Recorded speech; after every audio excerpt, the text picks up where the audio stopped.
What up, YouTube? So today is going to be part one of the Honda Civic EK GSR swap. If you've been watching this channel before, the last swap we did with the K24 EK hatch, this is the motor that's coming out of that car, so we're going to be dropping into this sedan.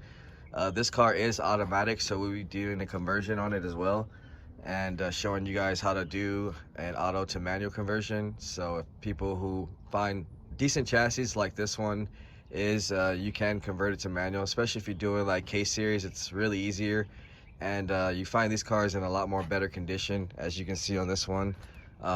Very well taken care of, and like I said, most likely all the time the automatics are just in way better condition because they're not raced out and not really considered race cars because they're automatic. So this is the perfect example that we're gonna make this car basically go from, I don't know, I think these have like 125-130 horsepower, and with the GSR should be about 180, so, and a lot more torque. So first thing we're gonna do is start taking apart the battery, and then we'll get to the throttle cable, disconnecting the fuel, air box, get all the grounds out of the way, and then we'll come back and see what we're gonna do next. All right, so we're back. We got the battery out of here. We got the stock air box out of here, which is just 10 millimeters over here, 8 millimeter right here, and an 8 millimeter on the throttle body itself.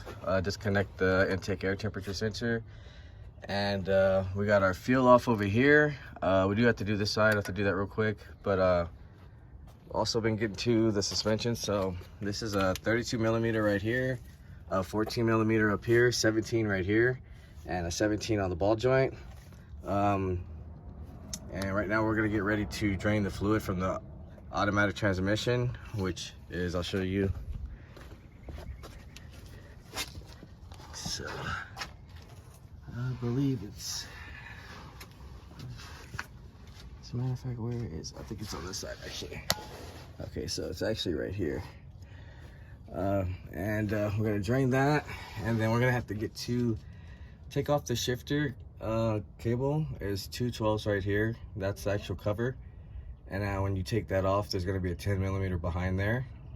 Also, while we're down here, we're gonna disconnect our exhaust, 12 millimeter right here, and a 14 on the back side of it, and 212s right here, because we're gonna be taking off the exhaust manifold in a little bit.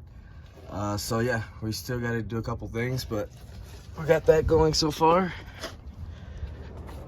We got our grounds off, so we got a ground right here and a ground on the transmission. Those are 210 millimeters. Other than that, right now I disconnected the harness on this side, and now I have to disconnect the harness from the inside. So we take off this battery cover right here, and there's 3 12 millimeters, one right here, 2 in the center. We take that out, and then we'll get to our harness. I'll show you this 2 10 millimeters behind that. We'll also start disconnecting our evap system. So we're gonna disconnect this line right here, and we'll get our other side of our fuel line, and then get this drained, and then we'll start getting these axles out of here. So this was an example of one that's not done yet. So just take this off right here, 14. We got our 17 right here, and the 32 right here. Very simple. And the ball joint right here. So, other than that, we're gonna knock those things out, and then we'll come back and see what we're gonna do next.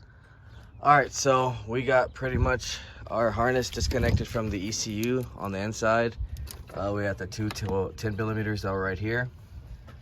We got our 2 8 millimeters from the fuse box right here to disconnect the full harness. So we're completely disconnected now as far as that. We have our axles completely out, and all you have to do is literally just pry them with the flathead at the end of the axle, and they come out.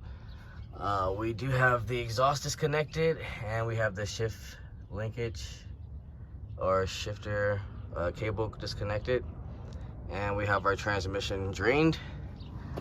Next I'm going to get to is the actual exhaust manifold, cat, and take out this power steering, and then we're going to get to this plastic cover so we can get to the 2 mounts on each side. So there's 14 millimeters behind here on this mount, lower vibration mounts. So we're going to take this cover off first and get to those, And then I have disconnected the fuel already over here and the brake booster line right here, just with pretty much some pliers. Other than that, after we get that, I disconnected the AC, got the rest of the fluid out of there, and then we'll be draining the radiator.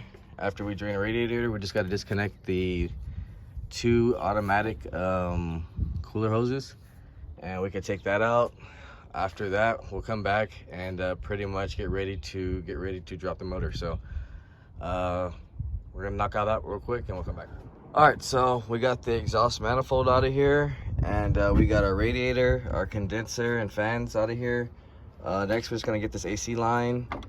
We did do the vibration mounts, so it's pretty much ready to drop down. We just got to do our side mounts and then do the rear T-bracket, and that's pretty much it. We can drop it out, so we're gonna go ahead and knock that out real quick, drop it down, and then we'll end this video. All right, so the D16Y7 is officially out. Right now we're gonna get ready to clean up, but we're gonna finish this video. This is just gonna be part 1.